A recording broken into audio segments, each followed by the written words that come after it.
मेरा नाम विमल गुप्ता है। मैं अकाउंट्स 12th का फैकल्टी हूँ। तो जैसे कि अकाउंट 12th में पहला चैप्टर है not for profit organisation, financial statements of not for profit organisation. तो इसमें कौन कौन सी फाइनेंशियल स्टेटमेंट में अकाउंट्स बनते हैं, कौन कौन सी स्टेटमेंट बनती हैं, इन सब के बारे में हमें आज सीखना है। तो 12th अकाउंट्स का पहला ही चैप्टर है। इस चैप्टर में हमें क्या क्या पढ़ना है, पहले हम उसके बारे में जान लेते हैं, फिर उसके बाद आगे की कहानी बताते हैं। तो सबसे पहले हमें चैप्टर का नाम है हमारा financial statement of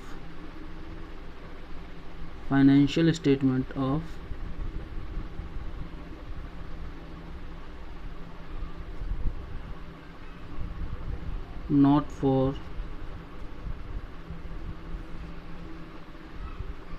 profit organisation.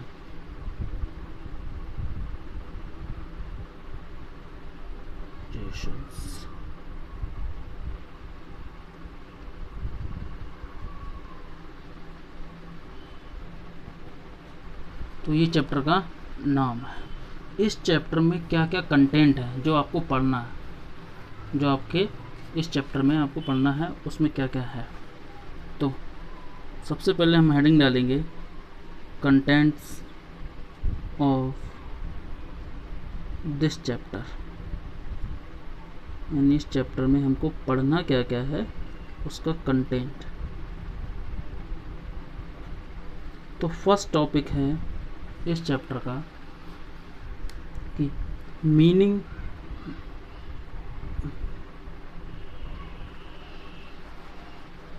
And concept of NPOs, यानी नॉट फॉर प्रॉफिट ऑर्गेनाइजेशन को शॉर्ट में NPO भी कहते हैं। तो पहला टॉपिक हमारा यही होगा, जानेंगे कि NPO क्या है, इसका क्या कॉन्सेप्ट है, ये क्या काम करता है, किस लिए बनाए जाते हैं, इन सब चीज़ों के बारे में हम जानेंगे, meaning and concept of NPOs। दूसरा है इसके कैरेक्टरिस्टिक क्या हैं, कैरेक्टरिस्टिक्स ऑफ NPOs के कैरेक्टरिस्टिक्स क्या हैं, क्या विशेषताएं हैं, कैसे पहचानेंगे कि ये NPO है या नॉर्मल कंपनी है या सोल प्रोप्राइटर है, कैसे पता करेंगे। तो उसके बारे में सबसे पहले हमें कैरेक्टरिस्टिक के बारे में जानना पड़ेगा। तो उनसे आप इजीली डिफाइन कर पाओगे, ढूंढ पाओगे कि ये NPO है या फिर नॉर्मल कंपनी है जो बिजनेस कर रही है। फिर हमें पढ़ना पड़ेगा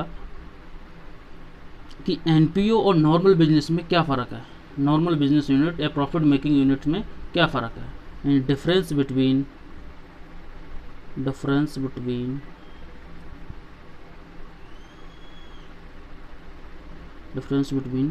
NPOs, मतलब ऐसे यूनिट जो प्रॉफिट नहीं कमाते हैं, NPOs and profit oriented businesses.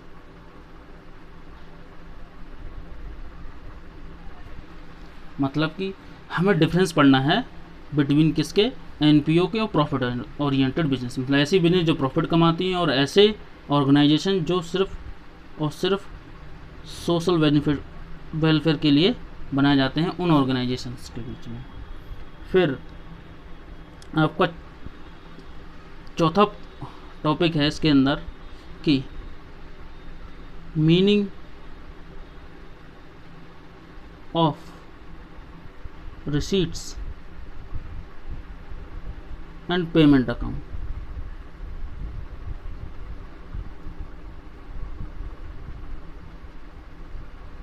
मतलब रिसीट एंड पेमेंट अकाउंट क्या है, इसका मीनिंग क्या है, and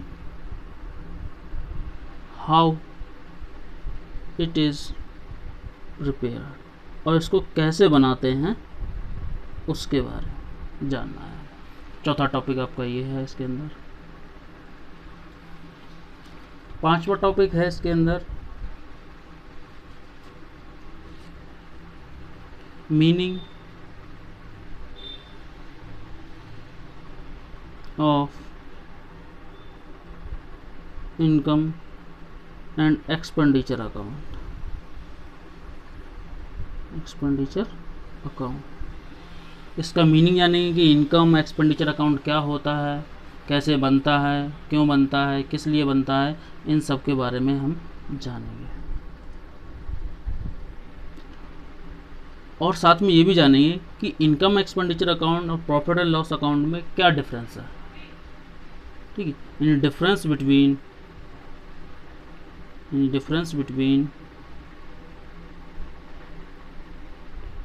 income and expenditure account, income and expenditure account and profit and loss account.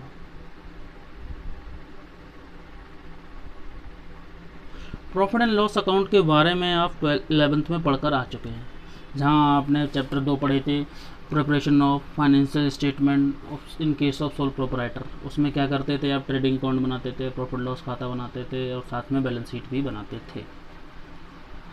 तो ये तो आप बना के हुए आए हो, तो इसमें तो कोई आपको परेशानी नहीं होगी कि वहाँ प्रॉफिट कैलकुलेट कर लेते थे, नेट प्रॉफिट, ग्रॉस प्रॉफिट सब निकाल देते थे, कोई दिक्कत वाली बात ही नहीं होती थी। लेकिन अगर आप एनपीओ के फाइनेंशियल स्टेटमेंट बनाने जा रहे हो तो इसके केस में इनकम एक्सपेंडिचर अकाउंट बनता है। तो ये कैसे डिफर है, किससे, प्रॉफिट एंड लॉस से कैसे डिफर है, मतलब क्या फ़र्क है प्रॉफिट एंड लॉस अकाउंट और इनकम एक्सपेंडिचर अकाउंट में, उसके बारे में हम पढ़ेंगे। क्या क्या चीज़ें इसमें आती हैं, क्या क्या चीज़ इसमें नहीं आती थी, ठीक है, इन सब के बारे में हम पढ़ेंगे। 7वां पॉइंट है आपका, इसमें जो नया टॉपिक है या जो आपके पहली बार सुन रहे हो, फंड बेस्ड अकाउंटिंग। कौन सी accounting? Fund based accounting. Fund based accounting होती है। तो ये फंड बेस्ड अकाउंटिंग क्या होती है, पहली बार आपने नाम सुना होगा, 11th में भी आपने नहीं सीखा, 11th में आपने बेसिक अकाउंटिंग सीखी थी, तो अब थोड़ी एडवांस आएगी, तो जिसमें आपको फंड बेस्ड अकाउंटिंग भी आपको सीखना पड़ेगा। तो फंड बेस्ड अकाउंटिंग क्या होती है, इसके बारे में मैं आपको सही से बताऊंगा। 8वां पॉइंट है आपका इसके अंदर, 8वां पॉइंट है आपका इसके अंदर, प्रिपरेशन ऑफ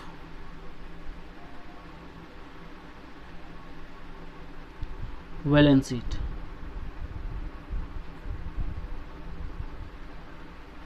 हालांकि बैलेंस शीट आप 11th में बनाकर आ चुके हैं लास्ट 2 चैप्टर में, जहाँ preparation of financial statement for profit organisation था, यहाँ आप ट्रेडिंग पीएल बनाते थे, साथ में बैलेंस शीट भी बनाते थे।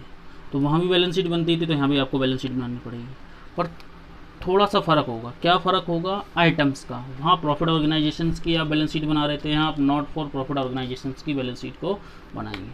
तो क्या फ़र्क होगा वो हम जानेंगे इसके अंदर।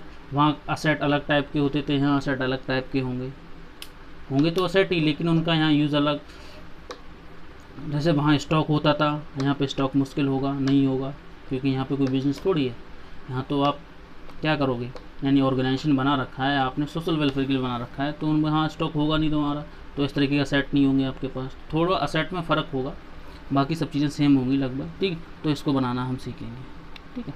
फिर कुछ कैलकुलेशंस होंगी। कुछ कैलकुलेशंस का मतलब, जैसे कुछ आपको खर्चों का हिसाब किताब निकालना होगा यहाँ पे। कैसे? जैसे कैलकुलेशन ऑफ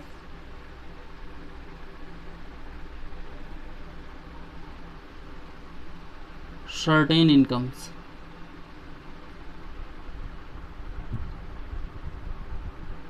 जैसे कि सब्सक्रिप्शन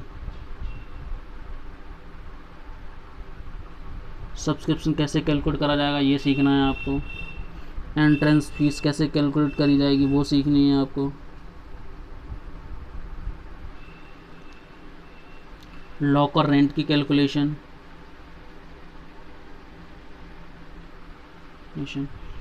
तो इस तरीके कुछ नए नए आइटम्स हैं, जो नए नए वर्ड्स हैं। ये सारे ऐसे वर्ड्स जो आपने अब तक सुने भी नहीं होंगे, 11th में भी नहीं सुनोगे, ना अभी तक 12th में स्टार्ट हुआ वहाँ भी नहीं सुना होगा। ना आपने सब्सक्रिप्शन के बारे में सुना होगा, ना आपने एंट्रेंस फीस के बारे में सुना होगा, ना आपने लॉकर रेंट के बारे में सुना होगा। तो ऐसे कुछ नए वर्ड्स आएंगे इस चैप्टर में, वो हम देखेंगे और उसके बारे में जानेंगे क्या होता है। तो होप सो तो सब लोग आपने नोट कर लिया होगा। आगे अगर आपको नोट करना है तो वीडियो पॉज कर लो और वहाँ से आप इसको आसानी से नोट कर सकते हो। तो हमें टोटल 9 टॉपिक पढ़ने हैं। इसके अलावा भी छोटे मोटे टॉपिक्स होंगे, कैलकुलेशंस होंगी, वो हमें साथ साथ देखने चलेंगे। कौन कौन सी कैलकुलेशन हुई, खर्चों की कैलकुलेशंस, एक्सपेंसेस, कोई आपका आउटस्टैंडिंग है, कहीं एडवांस है तो उनकी कैलकुलेशन देखनी पड़ेगी, कहीं आपका असेट पर डेप्रिसिएशन लग रहा है उसकी कैलकुलेशन करनी पड़ेगी। ठीक है, तो छोटी छोटी कैलकुलेशन आपके साथ में चलती रहेंगी। ठीक है, ऐसे कोई आपकी एडवांस इनकम है तो उनकी कैलकुलेशन चलेगी। तो इन सबकी छोटी छोटी स्टेटमेंट बनेगी। तो जैसे चैप्टर आगे बढ़ता जाएगा उसके हिसाब से मैं आपको इसमें बताता चला जाऊँगा। वैसे हालांकि आपको 9 पॉइंट जो हैं वो इम्पोर्टेंट हैं, जो आपको पढ़ने हैं वो आपके ये सारे 9 पॉइंट्स हैं। इन्हीं के अंदर छोटी छोटी कैलकुलेशन वो साथ के साथ आपको बताते चलेंगे। चलिए हम आगे बढ़ते हैं। तो सबसे पहला हमारा जो टॉपिक है वो है meaning and concept of NPO. Meaning and concept of NPO. तो पहला टॉपिक हेडिंग डालते हैं meaning and concept of NPO. Topic 1 meaning and concept of NPO. NPOs, इनका मीनिंग क्या है, कॉन्सेप्ट क्या है, ये क्यों ज़रूरी है, क्या काम करते हैं, किस लिए बनाए जाते हैं एनपीओ वगैरह, इनकी सबकी जानकारी। हर चैप्टर की शुरुआत में हम कंटेंट्स इसलिए पहले लिख लेते हैं कि हमें ये चीज़ पता लग जाए कि इस चैप्टर के अंदर आपको पढ़ना क्या है। तो अगर आपको ये पता लग जाता है कि चैप्टर के अंदर पढ़ना क्या है तो आपको थोड़ी आसानी हो जाती है समझने में कि इसके बाद क्या टॉपिक आएगा, हो सकता है अगला टॉपिक इससे लिंक हो। तो इसलिए सबसे पहले हमें कंटेंट जानना ज़रूरी है। तो इसलिए मैंने आपको पहले कंटेंट लिखा दिया।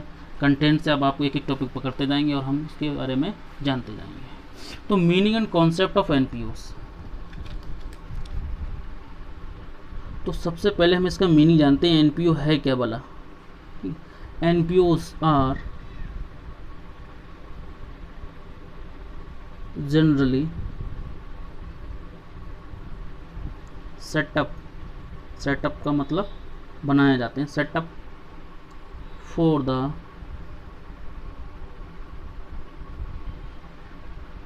Exploration of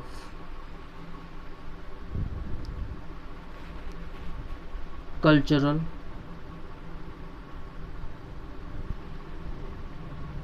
educational,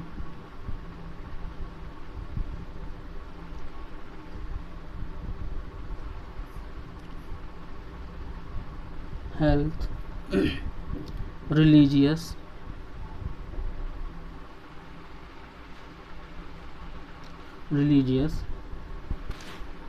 public services,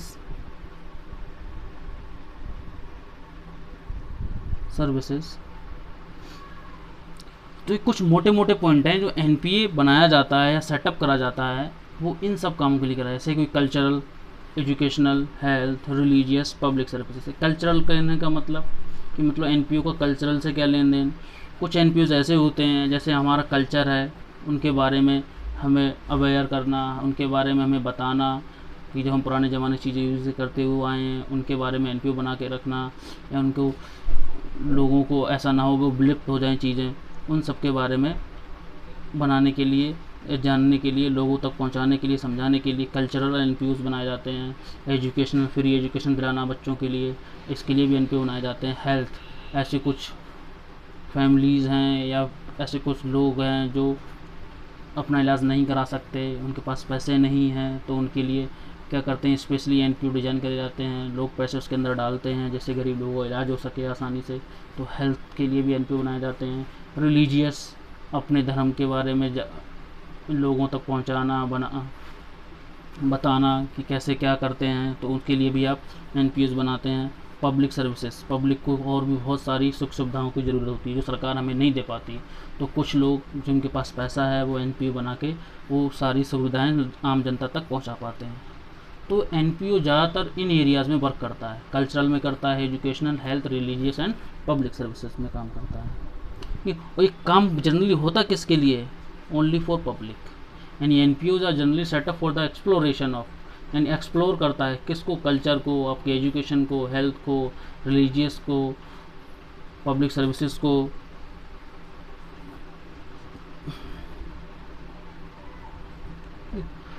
for the betterment of public life। Public life. ये सारी काम एनपीओ जो करते हैं किसके लिए करते हैं? पब्लिक की लाइफ को सही करने के लिए।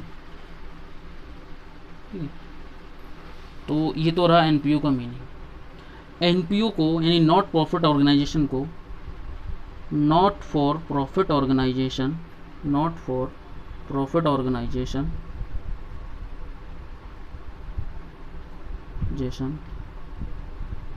is also called by non-profit organization.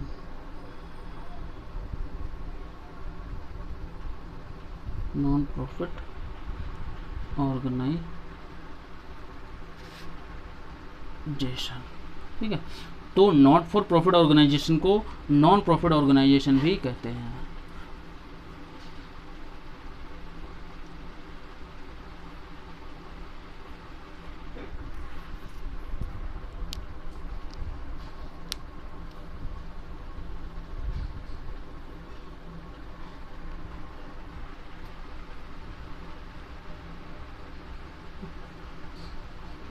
NPOs are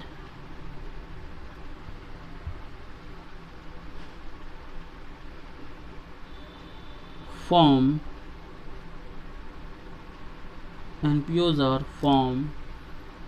for providing social welfare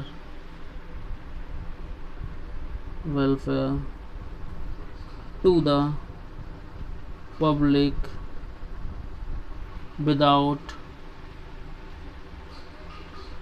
earning profits.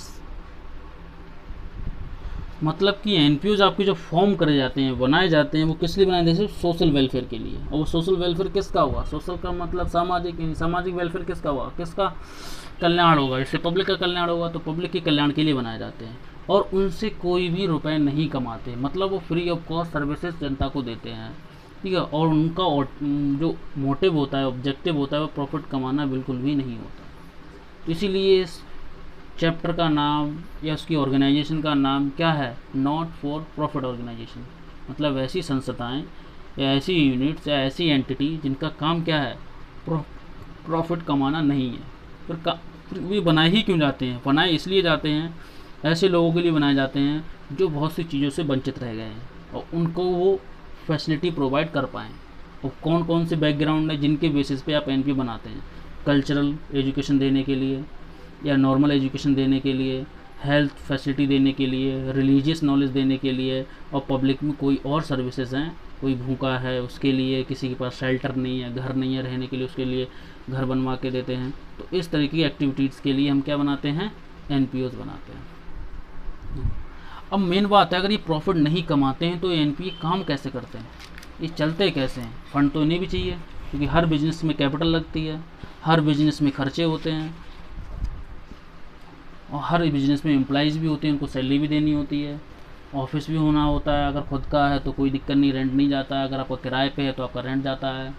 आपको मान लो किसी का, अब आपने जिस पर्पज़ के लिए एनपीओ बनाया है उस पर्पज़ के लिए आपके पास पैसे ही नहीं है तो आप काम कैसे करेंगे? यानी जिस ऑब्जेक्टिव के लिए आपने एनपीओ बनाया है वो काम कर ही नहीं पाएंगे आप। तो उसके लिए एनपीओ के पास फंड आते हैं। क्या आते हैं? फंड्स आते हैं। और फंड कई तरीके से आते हैं जैसे कि नॉर्मल बिजनेस यूनिट होती है, उसमें क्या होता है? आप सेल्स करते हैं, परचेज़ करते हैं, यानी आपने माल ख़रीदा और आपने बेच दिया, डिफरेंस का आपको प्रॉफिट हो जाएगा। सपोज़ आपने 100 रुपये का माल ख़रीदा, आपने 150 में बेच दिया तो 50 रुपये की आपकी प्रॉफिट होगी, वो आपकी जेब में चलेगी। लेकिन एनपीओ में ऐसा नहीं होता, क्योंकि एनपीओ तो प्रॉफिट बनाता ही नहीं है, प्रॉफिट कमाता ही नहीं है, वो तो सिर्फ जनता पे खर्च करता है। तो जनता पे खर्च करने के लिए पैसा भी तो आना चाहिए। तो जनता पे खर्च करने के लिए पैसा आएगा कहाँ से? उसके लिए एनपीओ जो रन करता है, जैसे बिजनेस अगर आप हो, जैसे आप अकेले मालिक बनना चाहते हो तो आप सोल प्रोप्राइटर बिजनेस खोल लोगे। अगर आप कंपनी बना के काम करना चाहते हो तो कंपनी खोल लोगे। कंपनी बनाने के लिए चाहे आप प्राइवेट कंपनी बना लो या पब्लिक कंपनी बना लो, हर तरीके की कंपनी बना सकते हो आप। तो जिस तरीके से कंपनी बनाओगे उसके हिसाब से आपको मेंबर्स रखने पड़ते हैं, उसके अंदर शेयर होल्डर्स रखने पड़ते हैं कंपनी बनाने में। लेकिन जब एनपीओ चलाना है तो उसके अंदर मेंबर्स होते हैं। मेंबर्स आते तो मेंबर्स से क्या मिलता है? चंदा मिलता है, डोनेशंस मिलती हैं, बाहर से भी पब्लिक से भी वो जो डोनेशन ले लेते हैं। ऐसे लोग जो डोनेशन करने लायक हैं उनसे अप्रोच करते हैं तो वो फंड दे देते हैं, जिसकी वजह से आप एनपीओ में पैसा आ जाता है, और जिसकी वजह जो ऑब्जेक्टिव आपने बना रखा था एनपीओ का, आपको यहाँ सेवा देनी है, यहाँ आपको सर्विसेज देनी है, फ्री ऑफ कॉस्ट देनी, तो वहाँ आप आसानी से सर्विसेज दे सकते हो। तो मेन बात ये है फंड आने के तरीके क्या क्या हैं। तो जो ऑर्गेनाइजेशन को यानी एनपीओस को जो फंड रिसीव होता है वो कहाँ कहाँ से रिसीव होता है, उसकी कहानी मैं आपको बताता हूँ, ज़रा देखते हैं। Funds organisation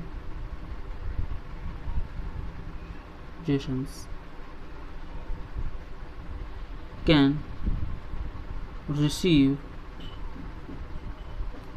funds in various forms.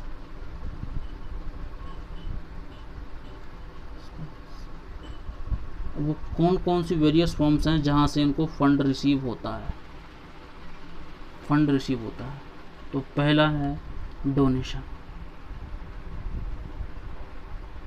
क्या है? डोनेशन। डोनेशन से पैसा आता है। दूसरा है मेंबरशिप फीस।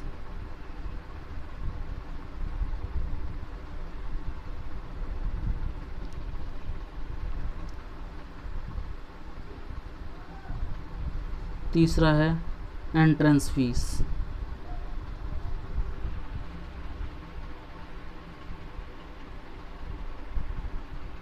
चौथा है सब्सक्रिप्शन।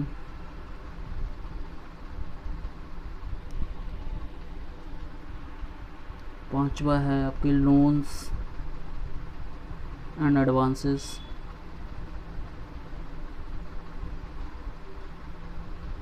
छठा है आपका ग्रांट्स।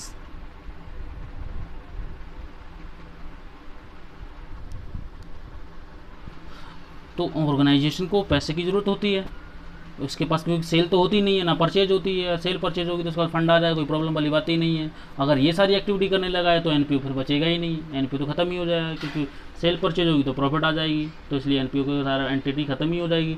तो इसलिए सेल परचेज तो करते नहीं हैं। तो फिर ये करते क्या हैं? पैसे रिसीव करते कहाँ से? पैसे चाहिए। तो पैसे रिसीव करने के इनके 6 तरीके हैं, और 6 तरीके क्या क्या हैं? एक तो ये पैसे कहाँ से आएंगे? डोनेशन के तौर पर आ जाएंगे। डोनेशन का मतलब दान, अंशदान, मतलब लोग मर्जी से डोनेट करते हैं, ठीक है, तो डोनेशन हो गया। ऐसी मेंबरशिप फीस होती है, एंट्रेंस फीस है, सब्सक्रिप्शन है, लोन्स एंड एडवांसेस है, ग्रांट्स है। अभी डोनेशंस, जैसे आपको पैसे चाहिए, आप क्या करते हो? लोगों को कांटेक्ट करते हो कि उन्हें बताते हो अपने एनपीओ के बारे में, हमारा एनपीओ है और हमारा ये काम करता है, लोगों को ये सुख सुविधाएँ देता है, तो आप उनसे